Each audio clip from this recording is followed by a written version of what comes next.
Hi, and welcome to ET Final Score Weekly. I'm your host, Chris Parry, with the Tyler Morning Telegraph Sports Department.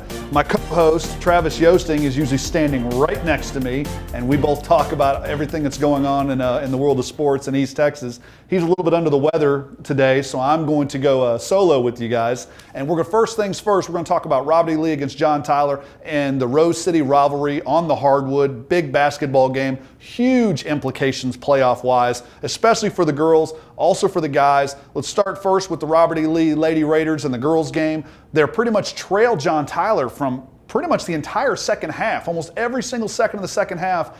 But all that matters is if you get the final basket when it matters most. Aaliyah Morgan, with a little over 7 seconds to go, gets a rebound, puts in the basket to give Robert E. Lee a very, very big 37-36 victory over their rival John Tyler. It was huge for the Lady Raiders because if they'd lost this game, their season would have been over. They'd have been knocked out of the playoffs. But because they won, they created a three-way tie for third place with John Tyler and Rockwall Heath, because Heath lost to a Mesquite Horn, and Robert E. Lee kind of gets with the victor go to the spoils. Robert E. Lee now is the third seed out of District 11 6A in the playoffs. Ross Barber and his team are extremely excited about that. So much talk about the girls, let's talk about the guys. The John Tyler Lions, they're playing their best basketball when they need it most down the stretch.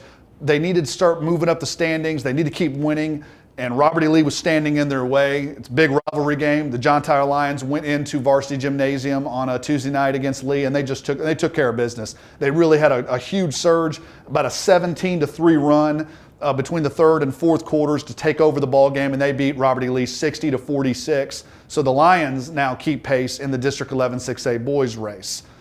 There was more that happened with just Robert E. Lee and John Tyler. The Lindale girls needed a big victory for themselves so they could take over and win the 17 5A district title. They beat Nacogdoches on Tuesday.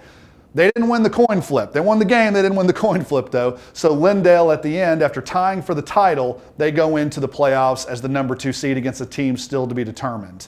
The Brownsboro boys, the White House boys, and the Chapel Hill guys all took care of business in basketball in games they needed to win to kind of keep their district standing. Brownsboro beat Maybank 61-45. White House took care of Corsicana 52-37, and Chapel Hill edged Spring Hill 66-60.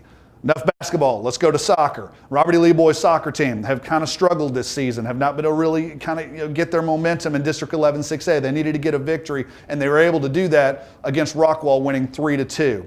Grace girls soccer team, the defending state champions, really playing their best at the best time of year, just like you would expect. The Grace girls beat All Saints 4-0, and they lock up a district title. Well, that wraps it up for Tuesday, and we head into Friday. So many sports can be happening on Friday. You can catch them on the Tyler Morning Telegraph. You can obviously go to etfinalscore.com, where myself, Travis, Phil Hicks, we're going to have everything covered. We're also on Twitter at ETFS. I'm Twitter for me at CParry ETFS. Travis at Yoesting ETFS, and then ET Final Scores at ET Final Score on Twitter. Well, that wraps it up for this week. We look forward to seeing you next week.